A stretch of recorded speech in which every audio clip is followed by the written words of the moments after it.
Welcome to the Trump Breaking News Network, your daily source for up-to-the-minute Trump news. Join us today and every day. Here's today's news. This is TBNN. Donald Trump and Neil Gorsuch have the right wing thinking big, really big.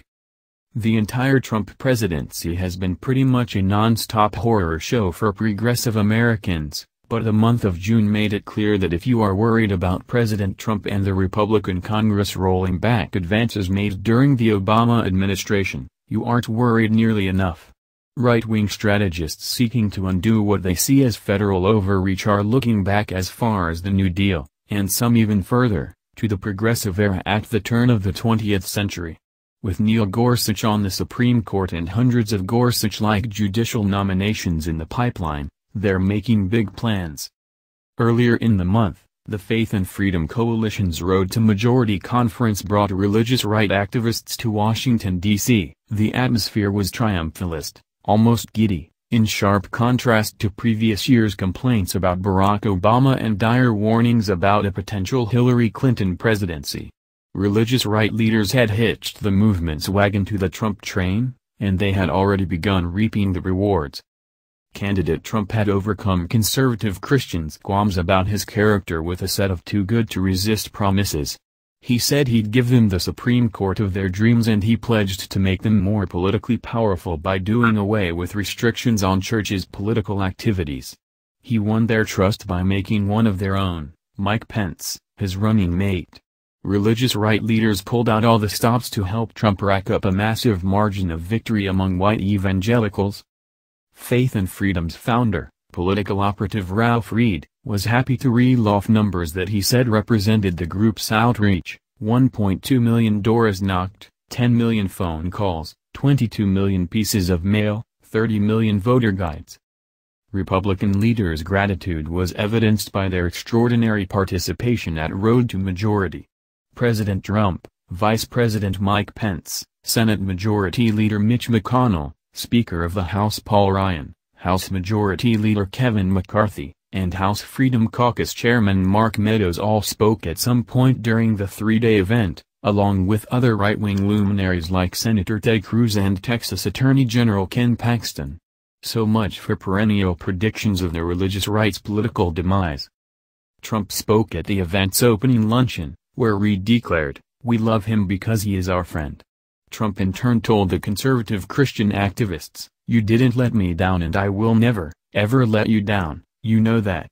And, offering a subtle olive branch toward activists who were disappointed that last month's executive order on religious liberty did not include sweeping exemptions for anti-LGBT discrimination in the name of religion, Trump assured them, "Believe me, we're not finished yet." A number of Trump actions won loud cheers, including his withdrawing the U.S. from the Paris Climate Accord and his sweeping ban on foreign aid funds going to groups that even support, much less provide, access to abortion. But by far the biggest prize for Trump's right-wing supporters was the Supreme Court seat that McConnell kept vacant for a year by refusing to allow Senate consideration of Barack Obama's nomination of the widely respected Merrick Garland. For that step alone, McConnell has entered the religious right's pantheon of heroes. Religious right leaders have a half-century-long grudge against the Supreme Court over rulings on church-state separation, the right to privacy, legal equality for LGBT Americans and more. Religious right leaders were thrilled when Trump nominated Gorsuch. They rallied support for his nomination and celebrated when he was confirmed. They made it clear that they are counting on him to undermine the separation between church and state. National Organization for Marriage President Brian Brown saw in him the first step toward overturning the Supreme Court's 2015 marriage equality ruling. Anti-abortion activists are dreaming of the day that Roe v. Wade will be overturned. But today's conservative evangelicals are interested in far more than abolishing legal abortion and reversing civil rights gains for LGBTQ Americans. Much of the religious right is also fully committed to the Tea Party's radically restrictive view of the proper role of the federal government. At Road to Majority, Trump advisor Stephen Moore said the government should get out of education and health care.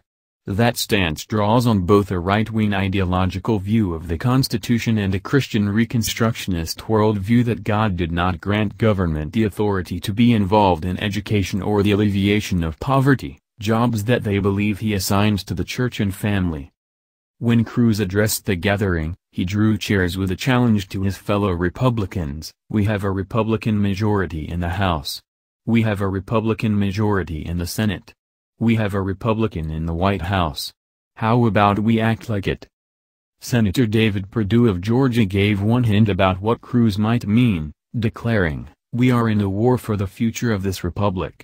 Perdue cited the New Deal and the Great Society as consequences of periods with Democratic political dominance. The great progressive experiment of the last 100 years, with bigger and bigger government, has failed, period.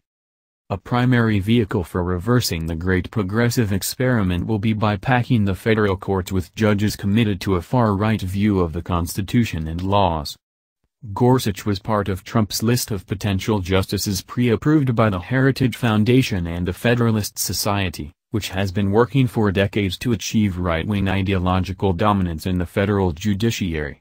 In 2001, during the first 100 days of the George W. Bush administration, the Federalist Society held a forum on rolling back the New Deal. While the Obama administration interrupted that effort, a Trump administration and a Republican congressional majority could put it back on track. This year's Road to Majority featured a session with a group of GOP staffers from the White House and Congress: Paul Teller, a special assistant to the President for Legislative Affairs and liaison to conservative members of Congress and movement groups; Erica Swears, a policy advisor to McConnell; and Will Dunham, policy director for McCarthy. Teller has clearly adopted his boss's hyperbolic style, describing Trump's first few months as fantastic, with great success on healthcare and a huge victory with the Gorsuch confirmation. He said that getting Gorsuch on the Supreme Court is something that is really going to change America. Another Supreme Court nominee, he said, would let Trump create epic, titanic shifts. Swears, who said that McConnell has a laser-like focus on judges, echoed Teller, saying another Supreme Court nominee could fundamentally change the country. What kind of change? She cited government programs that Democrats had passed when they had wide congressional majorities, including the New Deal and Great Society. Said Swears, "We now have to undo so much." Swears said that, along with lifting the economy, a major goal for Republicans is making sure that legislation is geared to shifting the culture toward a more limited role for government. Swears celebrated the 100-plus vacancies on the federal courts, acknowledging a lot of that is because of what we did last year and the year before with slow-walking Obama nominees. Legislation has its ups and downs, she said, but with these lifetime appointments, we can really change the country in a short period of time. Faith and Freedom Coalition Executive Director Tim Head picked up on that point, saying that there are 120 positions open on the courts because of the deliberation of the Senate during the Obama administration. He said that during an 8-year period, typically about 400 federal judges would be replaced, adding that number to the current vacancies could mean 525 new judges in a 2-term Republican administration, something he called extraordinary.